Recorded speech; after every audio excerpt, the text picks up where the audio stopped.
Hi, my name is Haroon. Mark Haroon is the full name, but I go by Haroon. I've worked in education as a teacher and volunteered in youth and community programs like the Air Cadets, where I help raise funds through charities such as Jack Petchy. I'm passionate about equality, opportunity, and helping young people realize their potential. So I'm really excited to share my views on these questions. So question one states, which system or rule do you think marginalizes people most and how would you change it?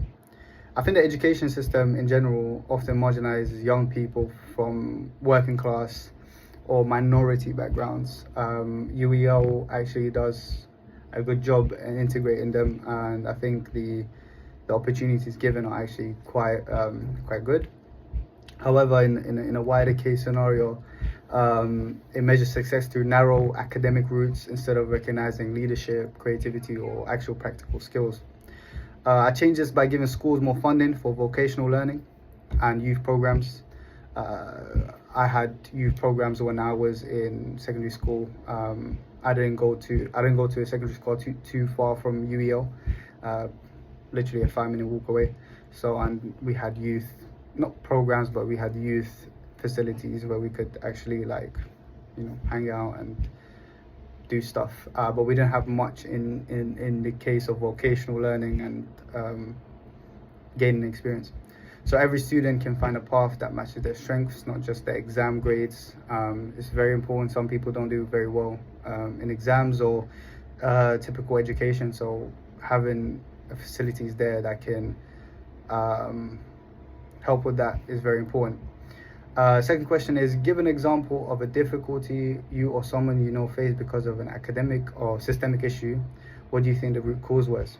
When I worked as a teacher or cover teacher, I saw capable students being written off because of behavior labels, being judged because maybe they've had older brothers or sisters who were, who had behavioral issues, and the root cause was basically lack of understanding, or actually listening to the students.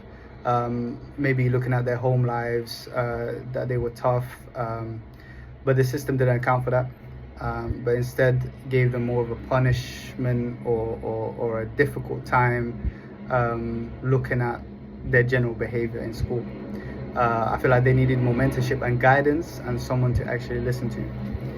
Question 3 is, which community forces or networks are best placed to unite for systemic change? Youth organizations like the Air Cadets that I volunteer at are very good. Schools that provide that opportunity are very good, and local charities also have a huge impact if they all collaborate and work together.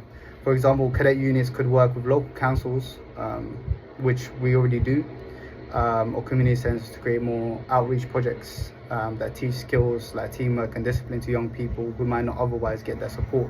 So for that reason, the Air Cadets, you have to actually be in the Air Cadets to actually get this kind of support. But if schools actually worked similar to the cadets, where they gave their students these type of opportunities, skills, and maybe outreach programs, it could have a very good impact. Number 4 is, on climate or environmental issues, what serious local problems have you seen or overlooked, and which could be tackled first? In London, one issue I've noticed is food waste and a lack of recycling access, and knowledge around recycling. We might have recycling bins and stuff like that, but a lot of people don't understand what to put where, and actually separate out. We just don't have that kind of knowledge, and especially around schools and public housing, we're told to recycle, but recycling is such a vague term. I'll start by improving local recycle programs, like gaining knowledge on what recycling is, how to recycle, stuff like that, and working with schools to teach young people about sustainable living, not just recycling, but reusing, repurposing, stuff like that. It's simple education, so it's literally just giving knowledge that builds habits for life. Number 5 is, where does access to justice fall short in practice? And it also says, propose one practical way to improve it. It often falls short for people who can't afford legal advice. For example, I've had that issue a couple of times where I've had legal, I've had stuff happen to me that I needed advice on, but I couldn't get that advice because I didn't know where to get it from, well, where to get free advice from, or I couldn't afford actual legal advice. And a lot of people still don't understand their rights fully. I'd improve it by funding free community legal workshops, maybe through schools, youth centers, or libraries, so people can learn how to navigate basic legal issues or know where to get or where to find them. Number 6 is what policies or actions would you propose to reduce poverty and economic equality, especially for young people? I'd expand apprenticeship programs and training programs that are funded or at least semi-funded, so it's affordable, that can connect young people directly to work experience and mentorship. When I worked in sales and teaching, I saw how much confidence grows when someone gives you real responsibility. It opens up doors. That's how you create opportunity, not just handouts or giving scholarships and stuff like that for free. Describe one successful advocacy campaign or movement you've seen or taken part in. How did it influence decision makers or service providers? So through the Air Cadets, we work with different companies, especially with the Worshipful Company of Plasterers, to secure funding for youth development projects abroad and in the UK, by presenting real evidence of how cadet training changes young people's lives. We've gained long-term support through that, showing that consistent advocacy can open doors for entire communities. As a young person, what 3 real powers would you like to hold when decisions affecting your life are being made? So the first power, to shape the local education training opportunities, is key. Second will be a voice in how community funding is distributed, not just through school finance teams, but through actual young people. And third, the ability to review policies that affect young people's employment, because no one understands the struggle to find stable work than like us. I've struggled, I've applied for dozens of places, waited months and months to not hear back, or to hear, unfortunately, this vacancy is now closed, and it's a bit of a demotivating feeling. You just want to stop applying for jobs. Number 9, how can community services turn the lived insight of the affected people into a practical service or improvements? They need to listen first. Is listen to the people who it actually affects, not just school directors or school finance directors, stuff like that. We need to be actually heard individually through creating youth panels. We need to run open community consultations that includes students, that includes young people, and that includes people with lived experience in decision-making roles, not just through case studies and through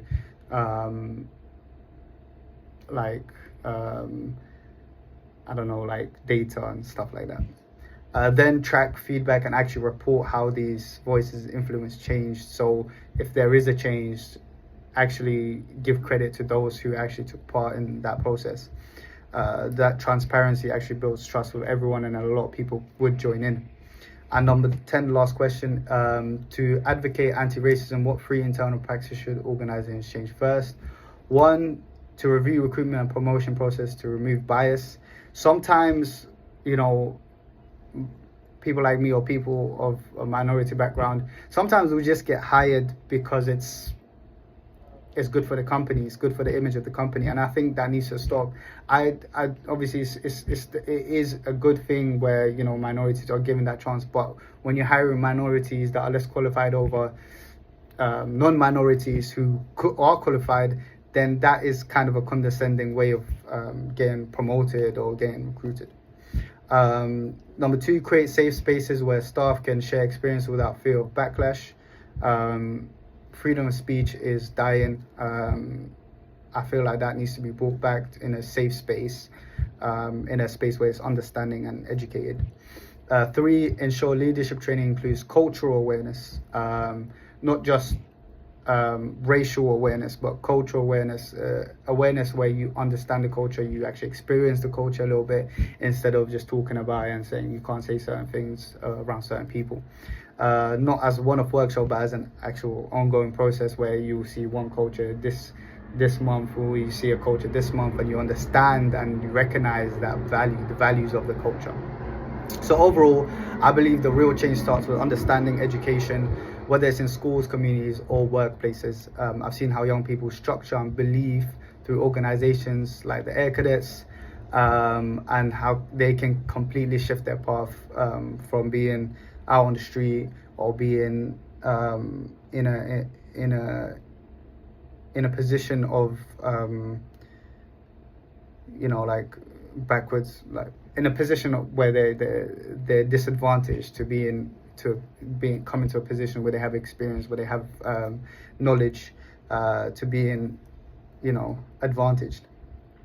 I've also seen how young people I've seen how giving young people structure and belief through organizations like the Air Cadets can also help with their self-confidence.